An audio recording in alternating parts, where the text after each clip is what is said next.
So from time to time, I hear people and I read that people are really praising RetroPie, especially using a Raspberry Pi 4. Now, recently I purchased a Raspberry Pi 400, and for those of you in the know, a Raspberry Pi 400 is pretty much a Raspberry Pi 4 just with 4 GB rather than being optional 8 GB like the Raspberry Pi 4 has. So I'm going to put this to the test today, and I'm also going to show you the entire setup guide. And I know RetroPie has been done and dusted at this point, but for those of you out there just getting into it, this is going to be a full setup guide. So I'm going to show you how to transfer games onto your Raspberry Pi, and I'm going to do this using a thing called Samba, and Samba is pretty much networking from your computer onto your Raspberry Pi to transfer your games. So I'm going to go through that, and of course I'm going to test out for myself and for you to see the higher end systems, the Dreamcast, for example, and we're going to really put this to the test today. So if you're curious about how well RetroPie performs on a Raspberry Pi in 2023, then this is a video for you. Check this out.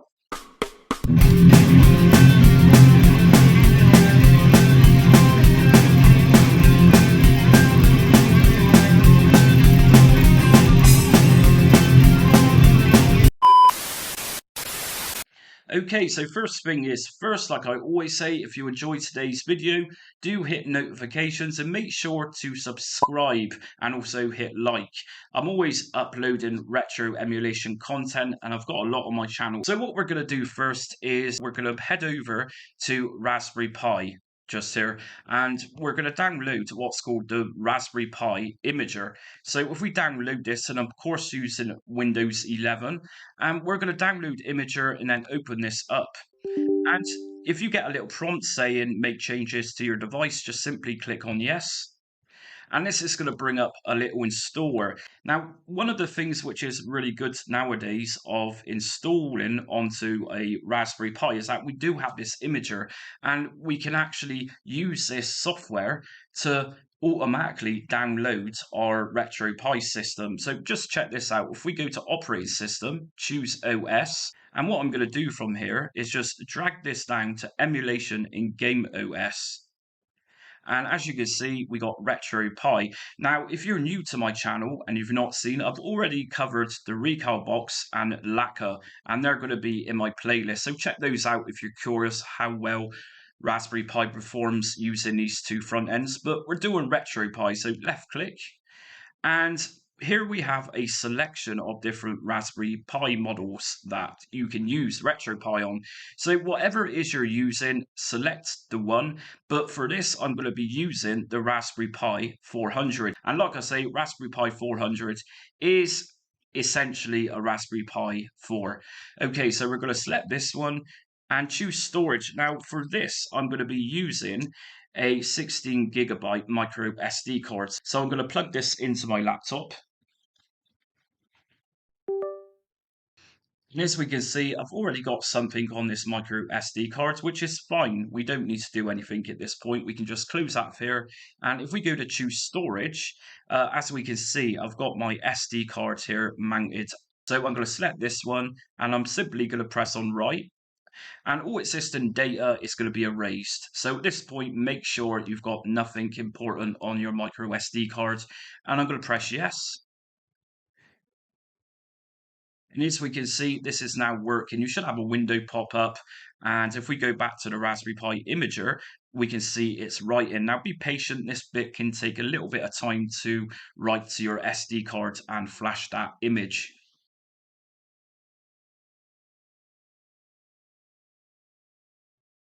Okay, and once that's been done, you're going to get a little prompt come up saying you can now remove the SD cards from the reader. Just press continue on this part, and we can now close this Raspberry Pi Imager down. And for now, I'm going to leave the laptop on because shortly I'm going to be showing you how to network your games across from your computer onto your Raspberry Pi. Like I said, this is known as Samba. So I'm going to just head over to my Raspberry Pi now and just remove my SD card. Okay, so what we're going to do next is just plug in the micro SD card that I'll just flash RetroPie onto. And obviously you're going to then want to put everything else in the back. So I start off with putting the micro HDMI into the back of this.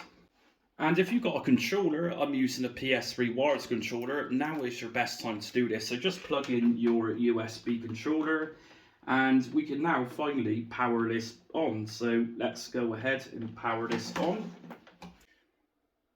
Now it's going to say resize file system, and this process can take some time depending on the model of Raspberry Pi you're going to be using. If you're using a Raspberry Pi 4 or 400 like I'm using, then this process is going to be a little bit quicker than older models such as the 3.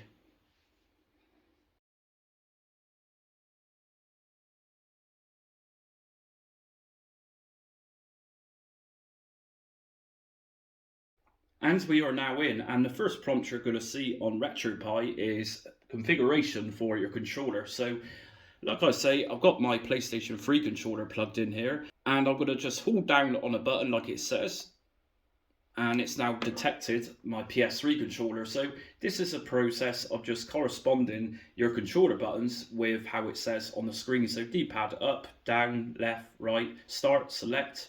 Button A, east, is obviously going to be my circle button in this case. South is obviously going to be my X button, and so on. It's a very, very simple process. Left thumb is going to be literally pushing down on your left analog stick if you're using analog sticks for this, and same for right thumb. Now go very careful with the left analog up and down, so they can be very confusing. You get a little bit carried away on this bit, so just make sure you're taking your time to configure these. Now the bottom one we got here is hotkey enable. Now just be sure to press a button which you've not already pressed, and of course this button is going to exit us from our retro games. So just be sure to remember the button you're going to select for this one. And once you've done that, just simply press OK. Okay, so we're now inside a Retropie. Now the first thing we need to do is connect this to our network. We're going to need to download a load of updates and also enable this so we can add games from our computer or laptop and transfer them wirelessly or using Samba to the Raspberry Pi, Retropie. So to do this, what I'm going to do is just go into the Retropie configuration, and from here I'm going to just scroll down to Raspberry config and just go into this. And under option 5, you'll see localization options. Just select this one, and I'm pressing right on my D-pad to select, and I'm pressing X to select this. And once we're inside here, we're going to just scroll down to L4, and that's WLAN country set, and I'm going to press right on my D-pad and X. And under here, we need to select the country in which the Raspberry Pi is being used. So in my case, this is going to be UK. And in my case, I'm going to select GB for Britain, and in brackets, we got UK. So again, if I press right on my D-pad and press X to select this, it now says wireless LAN country set to GB. So OK this. And let's just back out of here altogether. So again, I'm pressing right on my D-pad, and I'm going to go over to finish and press X. And would you like to reboot now? I'm going to press yes.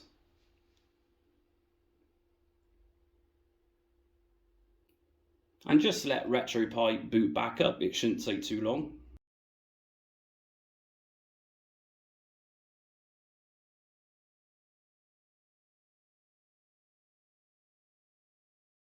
Okay, so we're back into Retropie, and I'm going to go straight into Retropie configuration. And if I scroll all the way down to the bottom until I see Wi-Fi, I'm going to select this and enter Wi-Fi. And we need to connect to Wi-Fi networks, so I'm going to select this one, scanning for Wi-Fi networks. And here we go. This is networks which are close to me. So from here, you're going to need to find your network. So I'm going to select mine, and I'm going to enter this. And we now need to enter our password.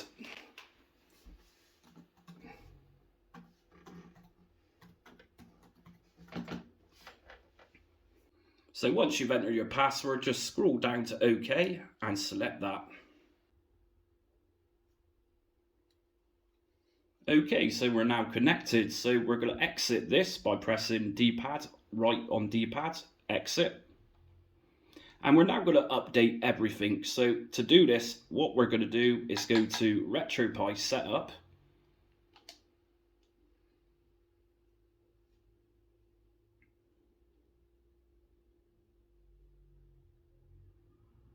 And once we're in here, we're going to say Retropie setup script. If we just go down to update and select this one, are you sure you want to update install packages? Yes.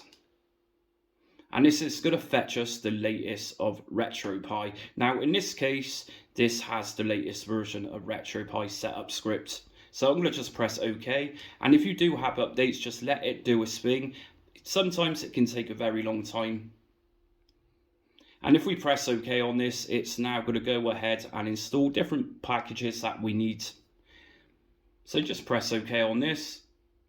And it's saying, would you like to update the underlying OS packages? So I'm going to press yes on this. We want to get everything up to date so it's fresh and new. And again, this can take some time, so just be prepared for a wait on this part.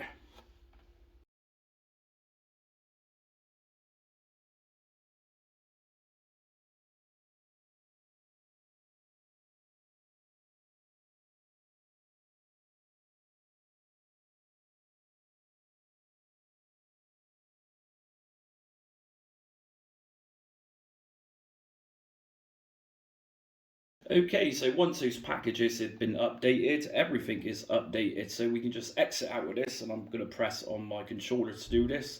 Okay, and whilst we're here, once that update has been finalized, what we're going to do is just scroll down to Manage Packages. And here is where you can download cores, extra cores, which might not necessarily be included in the main default Retropie package. So to do this, if we go down to Manage Optional Packages and select this, what we're going to see is a combination of red text in black. And what the red text is going to do is not allow us to install these cores onto a Raspberry Pi 4, which is okay. But we're going to scroll down and we're going to install a Dreamcast core. So I'm going to be using RPi for this, and if I just highlight it and press on OK, and I'm going to install this from precompiled binary, and yes.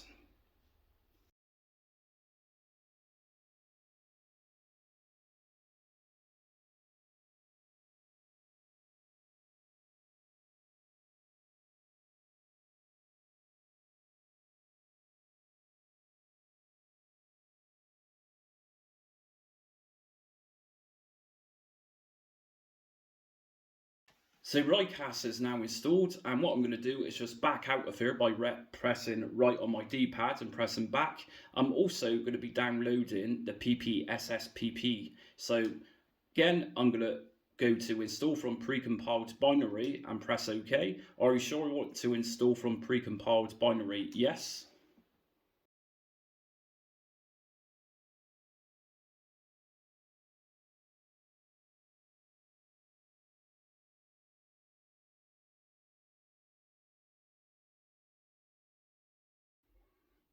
And again, if we back out, and just like I said at the start of this video, I'm actually going to be testing the higher end systems. That's why I've got RPi, which is for Dreamcast, and PPSSPP, which is obviously for PSP. And if we scroll down a bit further, we'll come to Retropie Retro course. So this is RetroArch course. So again, I'm going to download a RetroArch Retro core for Flycast and install from precompiled binary again, and yes. So I'm going to use two versions of RPi, so one's going to be a backup in case the main one doesn't work. And again, back. And I'm also going to download a RetroArch core PPSSPP, again, just as a backup in case the main PPSSPP doesn't boot up our games. So OK, and install again from precompiled binary, OK, and yes.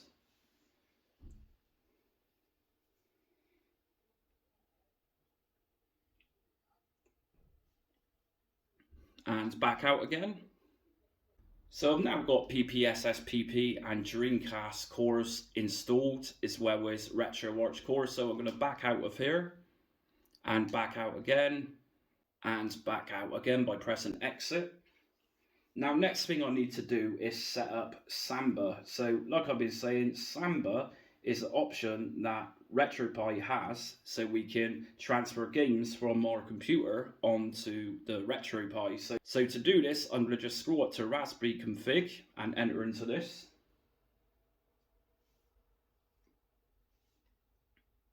And number 3 is interface options. So I'm going to just scroll down to that and press right on my D-pad and press on select. And F2 is SSH. So again, if you press on D-pad right and select this one, would you like the SSH server to be enabled? So I'm going to press yes on this, and of course I'm using my D-pad to go over to the left. And SSH server is enabled, and that's okay. So everything's set up now, and finish. And this is going to take us back to the Retropie screen. Okay, so we're back on the computer, and what I'm going to do here is connect using that Samba feature like I've been talking about. So to connect to the Raspberry Pi, just open up a Windows Explorer, and in the search bar, just double type in 2 forward slashes followed by Retropie, which I type out in capitals and press enter. And if you get a screen coming up for user ID and password, your user ID is simply Pi in lowercase, that's PI, and your password is Raspberry, again, all in lowercase. And once you've done this, we are finally into the RetroPie system. As we can see, we got a BIOS folder and a ROMs folder. So I'm going to add some ROMs. If I go into here, this is everything that I've got on RetroPie, all the supported systems so far. And if we look here, we got Dreamcast, which I've just installed as well through RetroPie. And scroll down a bit further, and we've also got PSP. So what I'm going to do first is add a PSP game into this. PSP doesn't require any BIOS files, which is good. So for PSP and to add your games, just simply go into the folder PSP, and I'm going to just copy my game inside, which is Tekken 6. And whilst this one's transferring over onto my RetroPie, I'm going to just also pop in a Dreamcast game. So again, to do this, just back out of PSP. And if we just scroll up until we get to Dreamcast, I'm then going to copy my Dreamcast game inside of here. And for Dreamcast to work, we're going to need a couple of BIOS files. So what I'm going to do is just back out of here, and I'm going to transfer across onto RetroPie a couple of the Dreamcast BIOS files. So back out again, and we're going to come back to the root of RetroPie. And once you're at the root of this, we're going to go to BIOS. And once we're in BIOS, you're going to see DC. So I'm going to open up this folder, and I'm going to right click and copy my 2 Dreamcast BIOS files inside of here. Okay, so now that everything is copied across onto RetroPie, I'm going to just head over to the Raspberry Pi. So once we transferred the games across, like I've just shown you, they're not going to show up in RetroPie, so you're going to need to go to main menu, and then if you go to quit and restart emulation station, your games are then going to show up. And here we go. So we got Dreamcast and we got PSP. So let's look at PSP. Here's our game, Tekken 6. And in Dreamcast, we got Tony Hawk's Pro Skater 2. So we're going to need some artwork for this, or rather this is optional, and this is really easy to do. So if I go into main menu by pressing start on my controller and go to scraper, if I just go down to scrape now, okay, and under scrape now, if you just select user size on conflict to off, if you keep this one on, it's going to keep asking you to press buttons. And just trust me, this is an easier life if you turn this one to off. And go to start, and this is now going to start scraping artwork for our games. 2 games successfully scraped, 1 game skipped. And that 1 game skipped is going to be in the Dreamcast folder, which is the plus start Rycast. But these games have scraped the artwork, and here we go. So I'm going to start off with Dreamcast for this. I'm going to just quickly test this Tony Hawk's game I've got. And just to make you aware, before the game actually kicks in, you'll see a little window up here. And if you quickly press a button before the game actually launches, you can go into this menu. And from here, we can select default emulator for our Dreamcast games. For example, we can change just here, and I'm going to change this one over to Rycast for now, rather than using the Libretto Flycast core that I downloaded. So okay on this, and we've also got a selection here for video modes. And if I go into here, I can then match up the video mode for what my screen supports. But for this, I'm going to just go to launch the game.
So as we can see, that's running really well, and I'm really impressed with that. The last time I tried Retropie was actually on a Raspberry Pi 3 Model B, and I can see there's a massive improvement using a Pi 4GB, or in my case, a Pi 400. So I'm going to just exit out of this by pressing my hotkey. I'm going to just go and check out PSP to see how this one performs. So I'm going to just enter into Tekken 6. And again, we got the same option as the Dreamcast. So if we quickly hit a button before the game boots up, we can then change emulators and change video settings.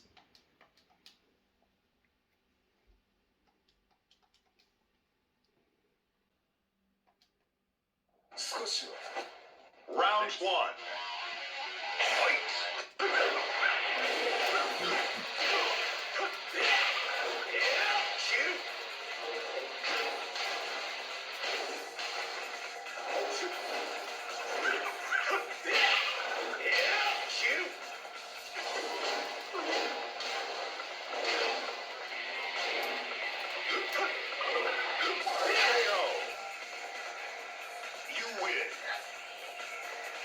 Round two.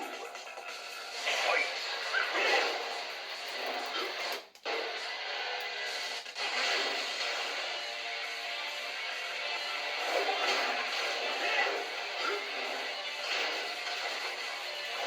Now the gameplay on that was really good, but it's a little bit pixelated. There's a way you can actually go into RetroArch on PSP. If you just press F1 on your keyboard, if you're using a Raspberry Pi 400, from here we can just scroll down to core options, and we can change internal resolution from here. So internal resolution is going to make it look a lot better, a lot smarter, and take away parts of the pixelation, but this is going to come at a price. So just be aware, if you're going to go to internal resolution and select a higher internal resolution, things might be a bit laggy, but we're going to check this out because that's the purpose of this video. And if I just go down to anastrophic filtering, I'm going to put this one to 2 times just to test this.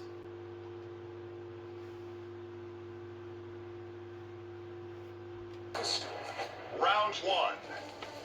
Fight.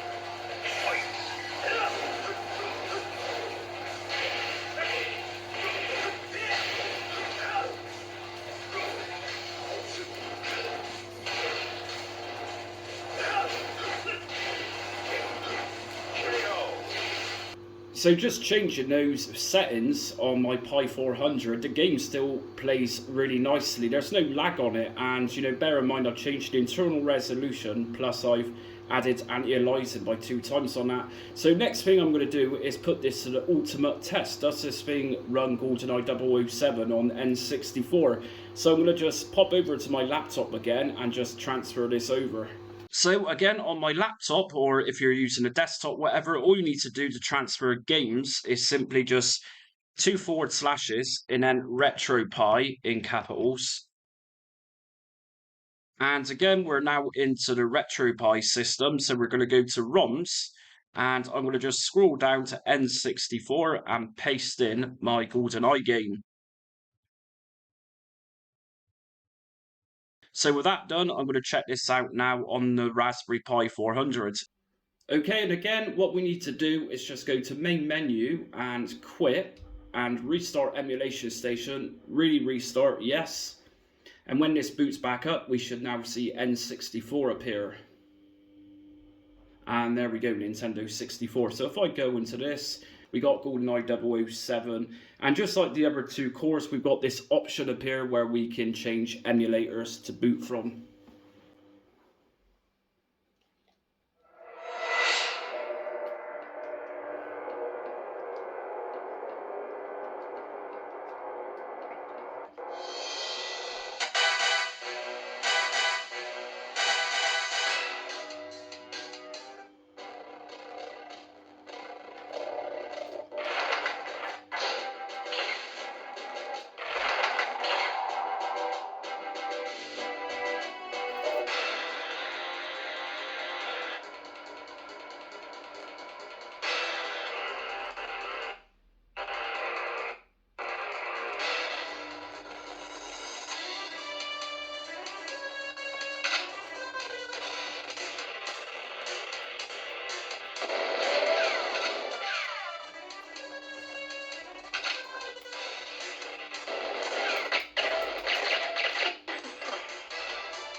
Now a standard boot of this looked terrible, and you can see it sounded bad as well. So what I'm going to do is swap over the core. So I'm going to boot up GoldenEye again. And just quickly press a control button before the game boots up. I'm going to try the next core from here, or emulator, to boot this game up with. So launch.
Now, of course, by pressing F1 again on my keyboard, if I'm using a retro core, I can do this for every system that I use. Now, this core doesn't seem to be too bad, but let's just take a look at the core options we got for N64. So if I go down to core options, we can go down to 16:9 and adjust the resolution to put this to 1080p. Now let's come out of this.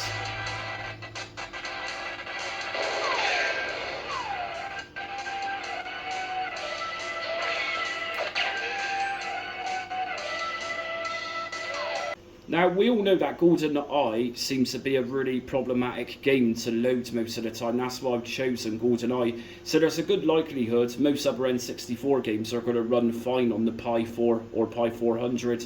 but for some reason I'm not getting much out of this today. So I think that's going to conclude my RetroPie setup guide. As we can see, PSP has worked really well on this, and there's even been some room to make further video enhancements improvements. And the same for Dreamcast. And like I was just saying, for a GoldenEye on N64, that game can be a bit of a pain to run even on the best of systems.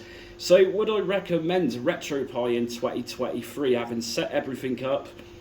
Personally, no, I don't think I would. I think there's better front-end systems around nowadays. But having said that, a lot of people still got Raspberry Pis, and there's better front-end systems for Raspberry Pi 2, I think, nowadays. I might be on my own by saying that, but I've showed you how N64 performs now. Maybe it's a setting that I've not adjusted, I'm not sure. But anyways, if you liked today's video, hit notifications, subscribe, and also like, and follow me on social media. I'm on Facebook, Instagram, Twitter, and TikTok. But until next time, stay retro.